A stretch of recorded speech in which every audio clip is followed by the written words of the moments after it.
Sadya lamang po siguro nagpapatawa itong SMNI. Meron po kasing nakapost dito sa kanilang Facebook page na itong SMNI News.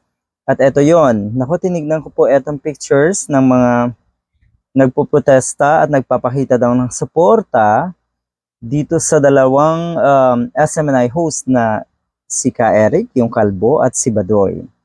Nung tinignan ko yung pictures, baka naman kasi itong mga to ay mga empleyado rin ng SMNI. Natural, dapat silang sumuporta. Sabi nga nung ilang netizen, baka daw on break itong mga ito at pansamantala ay pumunta nga dito at magtaas ng mga placard bilang pagsuporta o bilang pagsuporta kay Ka Eric Cono. Yon. Bakit nakakatawa? Kasi ang sabi dito, eto yun bumuhos daw ang suporta ng iba't ibang grupo, malawak na mamamayan, yun po ang term, para ipanawagang palayain sila Ka Eric at Doc Lorraine. So kamakailan, meron silang drama na kuno ay sila ay nag-hunger strike or magha-hunger strike. Parang yung tipong iisipin siguro or gusto nila na isipin ng mga kababayan natin na sila ay hero, katulad ng sinasabi ni Roque, Harry Roque, 'di ba? Yun yung pahayag na sila ay mga bayani ko, no? Meron pa nga yung hashtag I stand with SMNI. Pero yun nga, nasaan yung 31 million? Bakit walang or hindi nagpapakita ng pagsuporta sa SMNI? 'Di ba?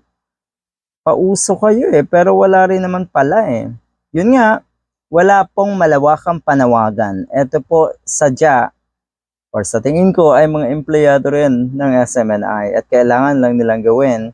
Tingnan mo yung iba dyan, nahihiya pang ipakita yung kanilang mukha, di ba tinatabunan? Nakakatuwa lang nakakatuwa itong mga to. Na akala mo talagang may sumusuporta sa SMNI. Wala na po, nako naman.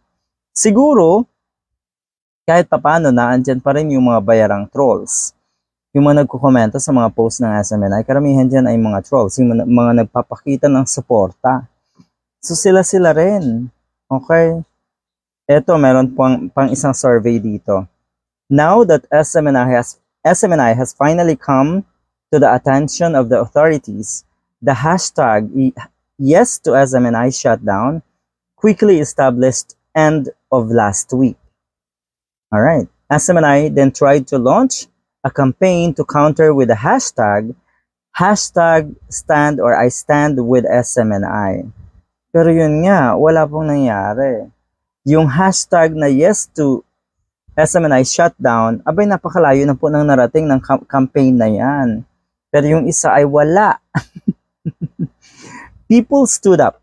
Okay, mas marami na talaga ngayon ang mga kababayan natin na alam na ang tama at mali. At yung mali ay hindi dapat talagang suportahan, ikundi na dapat. At yung tama, syempre, ay dapat suportahan. Okay? This is the result as of 10 a.m. Meron kasing pinaka-survey or siguro tinignan nila kung ano nga yung result ng dalawang hashtag na yon. At eto ang nangyari. Ito yon. 6,522 po ang gumamit ng hashtag yes to SMNI shutdown. Tapos yun naman pong hashtag I stand with SMNI, 100 lang po ang gumamit ng hashtag na yan. Good luck! Ibig sabihin,